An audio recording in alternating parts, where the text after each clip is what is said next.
Halo Sportmania, welcome back to YouTube, I'm Winit. Dalam video kali ini kita akan membahas update berita bola yang tentunya sangat sayang banget nih untuk Brother lewatkan. Jadi supaya kedepannya Brother nggak ketinggalan informasi apapun, langsung saja subscribe channel YouTube I'm Winit sekarang juga. Karena nih Brother, setiap harinya itu kita bakal terus update perkembangan informasi terbarunya. Dan tanpa banyak bacot lagi, langsung aja yuk kita bahas seperti apa informasi selengkapnya.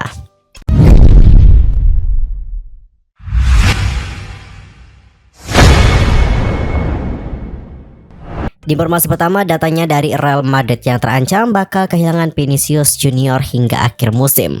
Lantas, apakah penyebabnya? Real Madrid masih belum bisa nih diperkuat oleh pemain andalannya, yakni Vinicius Junior, yang mana Vini juga sempat menjadi korban pelecehan rasial akhir pekan lalu. Pemain asal Brazil itu akan absen hingga akhir musim dikarenakan masalah lutut. Carlo Ancelotti mengatakan bahwa Vini akan absen hingga akhir musim dikarenakan masalah lutut. Los Blancos sendiri akan menghadapi Sevilla dalam partai lanjutan pekan ke-37 La Liga 2022-2023. Duel kedua tim bakal berlangsung di Estadio Ramon Sánchez Pizjuan pada hari Minggu tanggal 28 Mei 2023 dini hari waktu Indonesia Barat. Adapun untuk Vinicius Junior telah menerima dukungan dari seluruh dunia sejak dilecehkan secara rasial oleh para penggemar Valencia pada hari Minggu lalu. Vinicius tidak bermain melawan Rayo Vallecano dalam kemenangan Real Madrid pada pertengahan pekan dikarenakan mengalami ketidaknyamanan pada lututnya. Tetapi ia hadir di saat rekan-rekan timnya memberikan dukungan kepadanya dengan mengenakan kostum nomor 20 sebelum pertandingan. Dalam pantauan terakhir, kondisi Vinicius dinyatakan masih belum fit dan akan absen hingga akhir musim. Termasuk, ia tidak akan ikut serta dalam pertandingan tandang melawan finalis Liga Eropa, yakni Sevilla. Ancelotti sebagai manajer dari Real Madrid mengatakan lebih lanjut, Vinicius tidak akan bepergian dikarenakan dia tidak akan bermain. Dia akan pergi jika dia memiliki kesempatan untuk bermain. Tetapi lututnya masih memberinya masalah. Tidak masalah apakah itu kandang atau tandang, dia tidak bisa bermain. Saya berharap dia bisa bermain di pertandingan terakhir.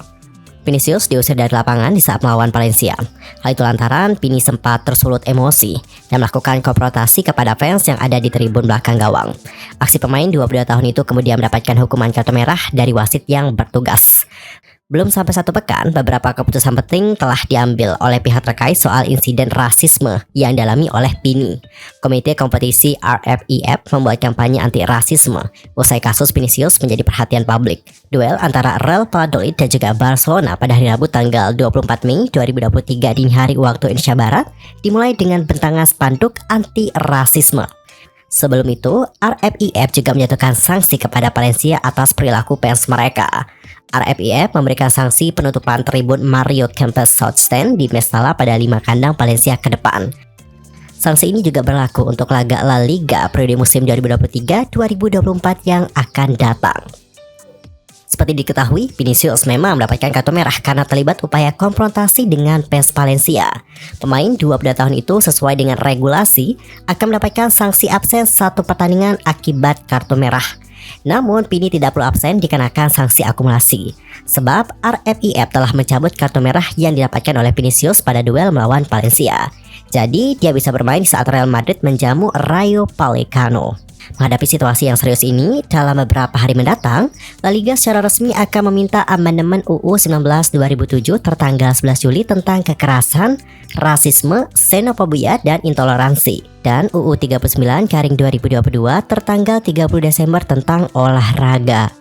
Tujuan dari proposal ini adalah untuk meminta agar La Liga dapat menggunakan otoritas disipliner atas insiden semacam ini yang terjadi dalam pertandingan kompetisi profesional, sehingga Komisi Disiplin La Liga dapat melanjutkan untuk memberikan sanksi. Presiden La Liga, yakni Javier Tebas, juga sudah meminta maaf kepada Vini pada hari Kamis setelah terlihat mengkritiknya di Twitter atas keluhannya bahwa divisi utama Spanyol adalah rasis. Kepada wartawan, Javier Tebas mengatakan, "Saya tidak ingin mengkritik Vinicius. Rasa frustasi saya adalah kesalahan saya. Saya mengerti bahwa Vinicius frustasi karena dia tidak mengerti tentang pembagian kekuasaan untuk menangani rasisme. Tetapi saya juga frustasi karena saya tahu tentang hal itu dan tidak ada sanksi." Di sisi lain, Ancelotti mengatakan Real Madrid juga tidak diperkuat oleh Karim Benzema dan Marco Asensio yang mengalami cedera. Los Blancos sekarang berada di posisi kedua dalam klasemen, unggul 1 poin dari rival kota mereka, yakni Atletico Madrid. Sevilla yang berada di urutan ke-10 masih memiliki peluang untuk lolos ke UEFA Conference League musim depan dengan hanya tertinggal 1 poin dari Osasuna yang berada di urutan ke-7. Lanjut ke informasi kedua, datanya dari Antony. Mengalami cedera yang cukup serius, Antony bakal absen di final FA Cup. Ada kabar terbaru nih seputar kondisi Antony. Winger Manchester United itu dilaporkan mengalami cedera yang cukup serius. Antony sendiri merupakan salah satu rekrutan anyar Manchester United. Winger asal Brazil itu menjadi salah satu pemain andalan Erik ten Hag di musim 2022-2023 ini. Dini hari tadi, Antony mengalami cedera saat berhadapan dengan Chelsea. Ia terlihat kesakitan dikarenakan cedera itu, sehingga ia ditarik keluar oleh Erik ten Hag.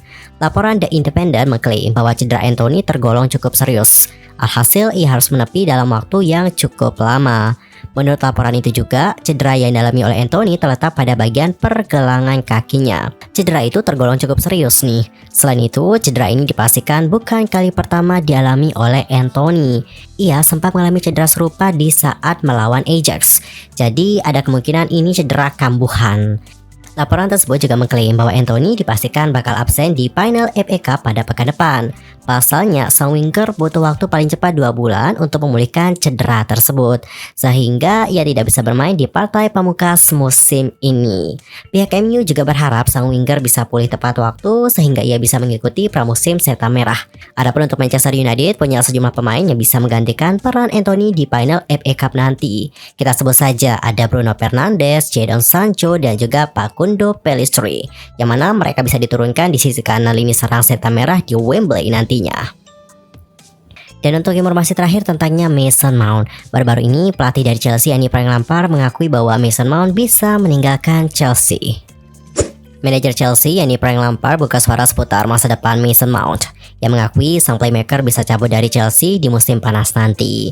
Mason Mount sendiri beberapa hari terakhir intens dikabarkan akan cabut dari The Blues.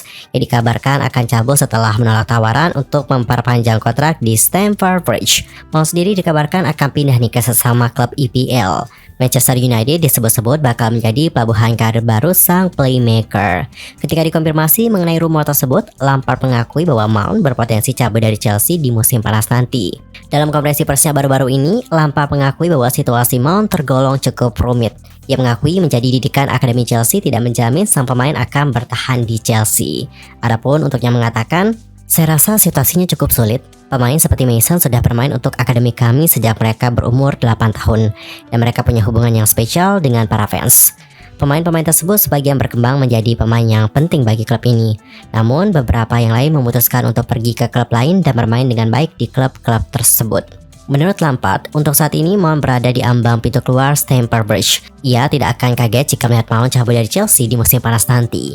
Ia pun kembali mengatakan, ketika seorang pemain memutuskan pergi dari klub ini, maka apa yang bisa kami lakukan adalah mendoakan yang terbaik untuk pemain tersebut. Mason hanya memiliki sisa 1 tahun lagi kontraknya di klub ini, dan kita tahu ia sangat dihargai di klub ini. Saya tahu pihak klub sedang mengusahakan agar ia bertahan, namun di era sekarang, pemain bisa dengan cepat untuk pergi. Sangat disayangkan karena kami sepertinya akan mengalami situasi itu untuk sekarang ini. Dan apabila Chelsea gagal mempertahankan Mason Mount, The Blues dikabarkan akan mencoba memaksimalkan penjualan sang playmaker. Manchester United atau klub lain yang meminati jasa Mount itu harus membayar sekitar 80 juta pound sterling untuk jasa pemain timnas Inggris tersebut. Sementara itu, MU sedang mencari akal nih untuk bisa mendapatkan jasanya Mount. Setan Merah berencana menjual 2 pemain mereka agar bisa mengamankan jasa dari sang playmaker. Laporan The Athletic mengklaim bahwa Manchester United sedikit kesulitan untuk mengamankan jasa Mount di musim panas nanti. Ini disebabkan Chelsea membandrol sang pemain di angka 80 juta pound sterling. Bagi MU, harga ini terbilang cukup mahal nih. Pasalnya dana transfer mereka di musim panas ini tidak terlalu besar. Sementara MU sendiri lebih memprioritaskan belanja striker kelas top di musim panas nanti. Alhasil, dana yang tersisa diyakini tidak cukup nih untuk memboyong Mount ke Old Trafford. Laporan tersebut juga mengklaim bahwa MU saat ini mempertimbangkan untuk menjual beberapa pemain mereka untuk membiayai transfer dari Mason Mount. Ada 2 pemain nih yang kabarnya akan ditumbalkan MU untuk transfer Mount. Mereka adalah Scott McTominay dan juga Dean Henderson. Penjualan dari 2 pemain ini diyakini akan menghasilkan dana yang cukup besar sehingga MU bisa mendatangkan Mount di musim panas nanti. Menurut laporan yang beredar, Henderson dan McTominay sudah punya jumlah peminat di musim panas. Alhasil, McTominay dan juga Henderson diyakini tidak akan sulit untuk dijual di musim panas nanti. Dan bagaimana nih ke depannya? Akankah Manchester United berhasil mendapatkan jasa dari Mason Mount? Bagaimanakah pendapat kalian? Nanti langsung saja sampaikan di kolom komentar. Well, semuanya informasi dari Mason Mount tadi menutup perjumpaan kita untuk hari ini. Saksikan update informasi bola lainnya hanya di channel YouTube I'm Win It. Dan jangan lupa juga untuk bantu perkembangan channel YouTube ini sehingga semakin berkembang ke depannya dengan cara subscribe, bunyikan loncengnya, dan juga jangan lupa untuk bagikan video ini sebanyak-banyaknya kepada brother-brother yang lain. Sampai jumpa di video berikutnya dan salam olahraga.